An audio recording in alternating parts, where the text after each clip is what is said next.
मेरी आज की वीडियो में शामिल है जिस जगह जानवर की कुर्बानी की जाती है, जानवर को ज़िबा किया जाता है, वहाँ पर खून को किस तरह से सही तरीके से साफ़ किया जाए। बहुत सारे बैक्टीरिया, फंजाई और वायरसेस को ख़त्म करता है। ब्लीच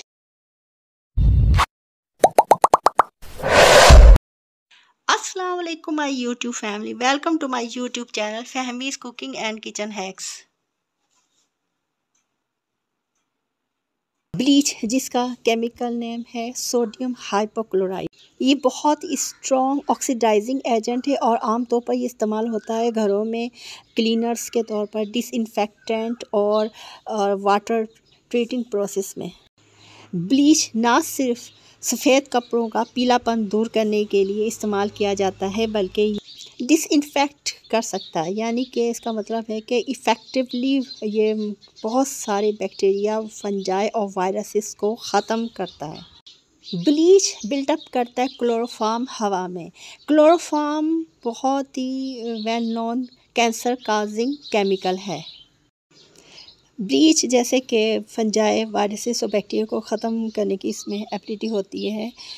तो इस लिहाज से मेरी आज की वीडियो जो बकरा ईद के मौजू पर है कि बकरा ईद में जब बहुत जानवरों की कुर्बानी की जाती है और उनका खून हर तरफ बिखरा होता है और खून में जरासीम बहुत जल्दी इसमें ग्रो करते हैं, जिसकी वजह से वहाँ का एरिया सारा कंटामिनेटेड हो जाता है बहुत ज़्यादा जरासीमों की वजह से, और ये बीमारी काज करने का सबब बन सकते हैं। इसलिए मैं आज आपको ब्लीच का इस्तेमाल बताऊंगी कि बकरा ईद पर जब घर में कुर्बानी की जाए तो किस तरह से ब्लीच का इस्तेमाल किया जाए। आप ऐसे कर सकते हैं कि ये ब्लीच है जो, इसको पहले तो छोटी छोटी सी बॉटल्स में शिफ्ट कर लें ताकि आसानी होती है। एक बड़ी बोतल होती है, उसमें गिर भी सकता है, जहाँ पर ये गिरता है तो वहाँ से ये रंग फेड कर देता है, उतार देता है। इसलिए मैंने अपनी इस वीडियो में बताया है कि किस तरह उसे छोटी सी बॉटल्स में शिफ्ट करें और जहाँ भी उसे इस्तेमाल करना है इस्तेमाल करें।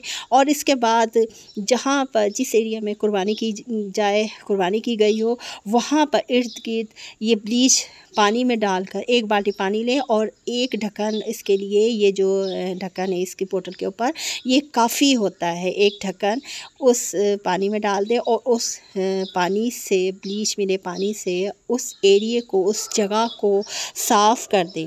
साफ़ करने से ये होगा कि वहाँ का जो हिस्सा है, जो जगह है, वो कंटामिनेटेड हो चुकी है जरासीमों से, क्योंकि ब्लड है वहाँ पर बहुत मिक़दार में जरासीम पैदा हो चुके हैं, ग्रो कर चुके हैं, तो वो ख़त्म हो जाए। ब्लीच में चूँकि सलाहियत होती है ख़त्म करने की जरासीमों को, इसलिए आप पहले तो इन्हें शिफ्ट करें छोटी बोटल्स में।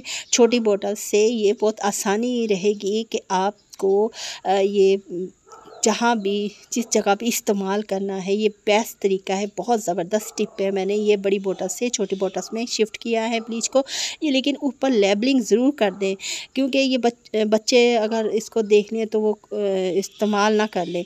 बच्चों की पहुंच से दूर रखना चाहिए ऐसी चीज़ों को। केमिकल्स होते हैं और नुकसानदेह भी हो सकते हैं, इसलिए इस तरह लेबलिंग करके और जहाँ भी आप इस्तेमाल करना चाहे करें। ये क्योंकि डिसइंफेक्टेंट के तौर पर भी काम करता है, इसलिए आप इसे वॉशरूम को भी धोने में काम ला सकते हैं। वॉशरूम को, किचन को, जहाँ भी फर्श वगैरह को, ये जरासीम वहाँ से बिल्कुल ख़त्म हो जाएंगे।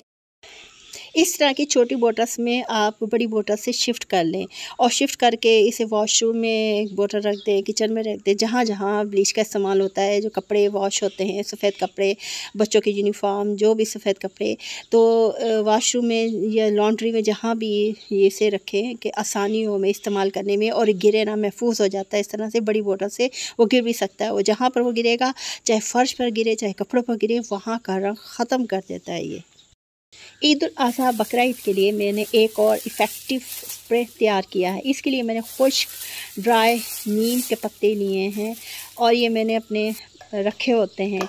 इससे मैं अच्छी तरह बारीक इसको पीस लूँगी। ग्राइंडर में बारीक इसको मैंने ग्राइंड कर लिया है। इसका पाउडर सा बनाना है। ये देखिए मैंने पाउडर बना लिया। इसके मैंने 4 स्पून भर कर मैंने लिए हैं।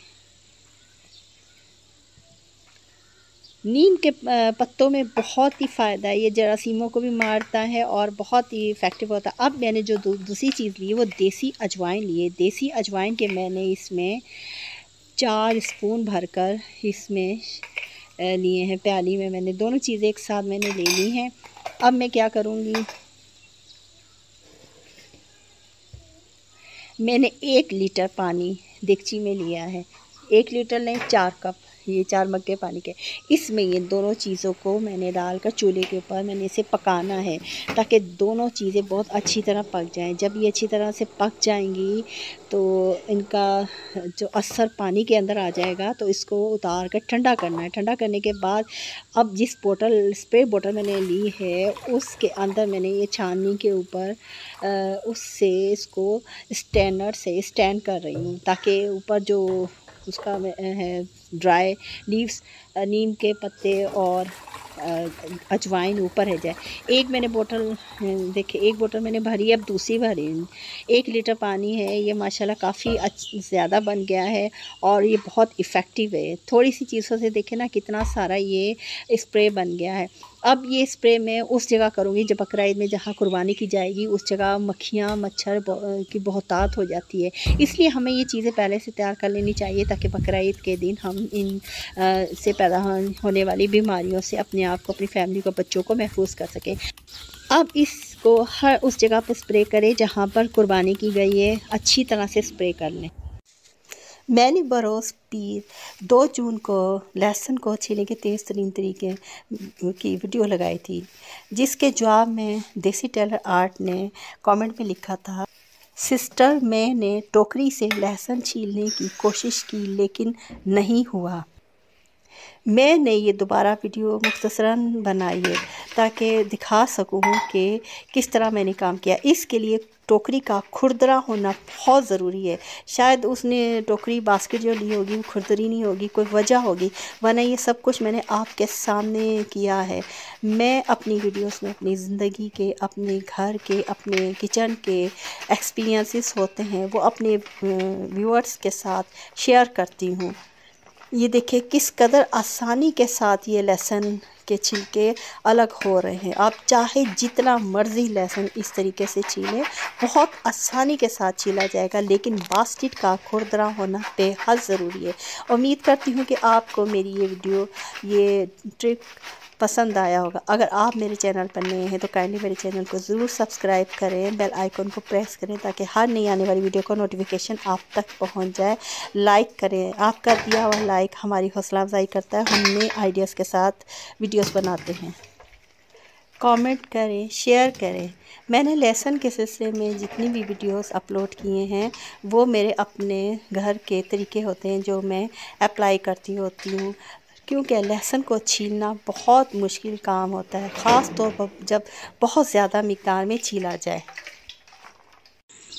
चूल्हे पर जब ज़्यादा कुकिंग की जाती है वो ग्रीसी हो जाता है, उस पर चिकनाई बहुत ज़्यादा लग जाती है, तो उसे साफ़ करना भी बड़ा मुश्किल हो जाता है।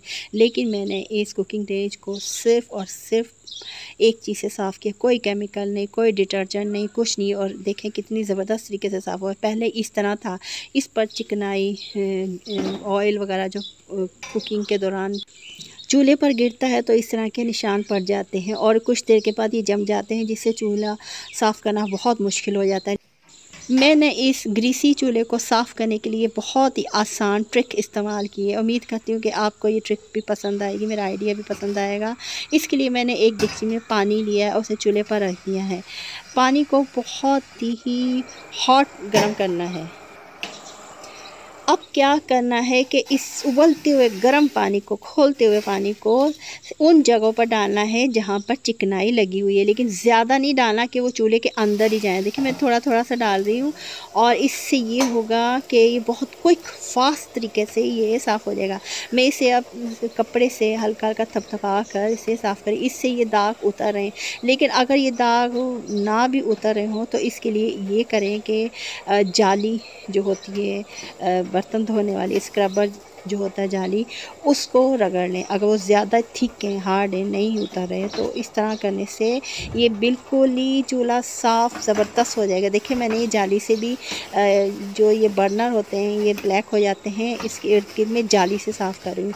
मैंने कोई डिटर्जेंट नहीं लिया, कुछ भी नहीं लिया जो कि वीडियो में बताए जाते हैं कि इस्तेमाल किए जाएँ, लेकिन सिर्फ़ और सिर्फ गर्म पानी से मैंने इसे साफ़ किया और कितना बेहतरीन इसका रिज़ल्ट है। मैं तो ऐसे ही करती होती हूँ जब, लेकिन आप फ़ौरन ही जब कुकिंग कर रहे हैं तो उसको रहने ना दें, निशानों को फ़ौरन ही गर्म पानी करें और उसी वक्त ये साफ़ कर लें, तो ये चूल्हे बिल्कुल नए की तरह साफ़ सुथरे हो जाएंगे और आपको इतनी मेहनत भी नहीं करनी पड़ेगी। इसे बकरा ईद के हवाले से मैं एक फ़्लोर क्लीनर तैयार कर रही हूँ। इसके लिए मैंने एक ख़ाली बोतल ली है और उस पर पेपर टेप लगाकर उस पर लिख रही हूँ फ़्लोर क्लीनर, क्योंकि लेबलिंग करना बहुत ज़रूरी होता है। इस फ़्लोर क्लीनर को तैयार करने के लिए जिन अशिया की ज़रूरत है, जिन चीज़ों की ज़रूरत है, वो हैं। इस फ़्लोर क्लीनर को बनाने के लिए मैंने लिया है फ़िनाइल की गोलियाँ। फ़िनाइल की गोलियाँ निकालें तो आप इसी तरह पैकिंग करें, ये ख़राब नहीं होती, बिल्कुल सही रहती हैं। 2 अदद मैंने फ़िनाइल की गोलियाँ ली हैं इसमें।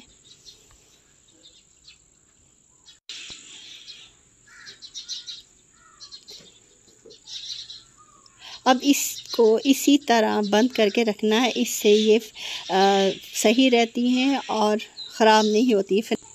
अब इन गोलियों को पीसते वक्त ख़्याल रखें कि किसी ऐसी चीज़ में ना पीसें कि जो हम किचन में खाने पीने के लिए इस्तेमाल करते हैं। इसलिए इनको मैंने सीधी तरफ से नहीं, उल्टी तरफ से, ये जो कूटने वाला दस्ता होता है, उल्टी तरफ से इससे मैंने कूटा है इसको, क्योंकि केमिकल होता है और केमिकल हार्मफुल होता है।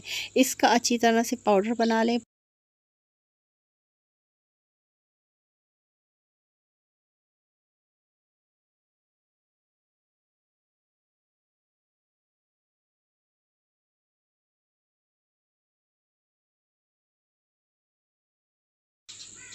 अब इस पाउडर को किसी भी मेजरिंग जग में या किसी भी बर्तन में डाल लें इस तरह।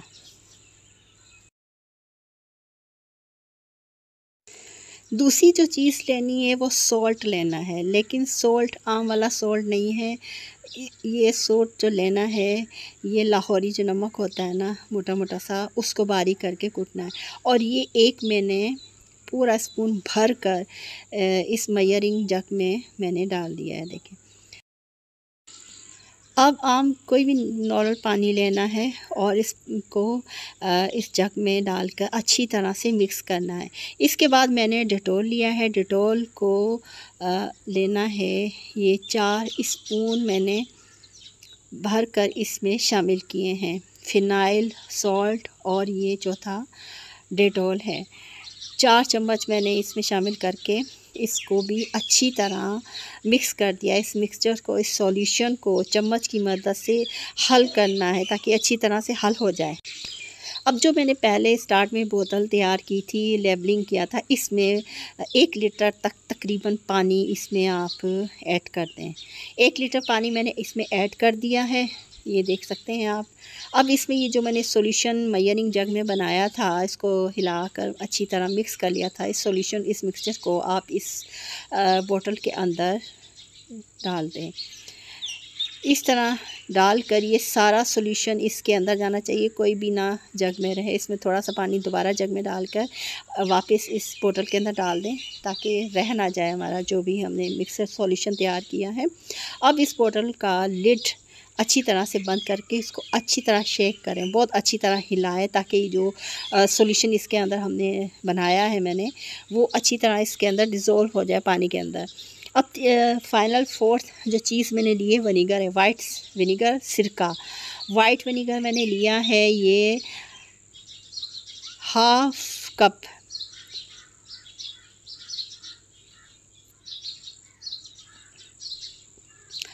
अब इस वाइट विनीगर को भी मैं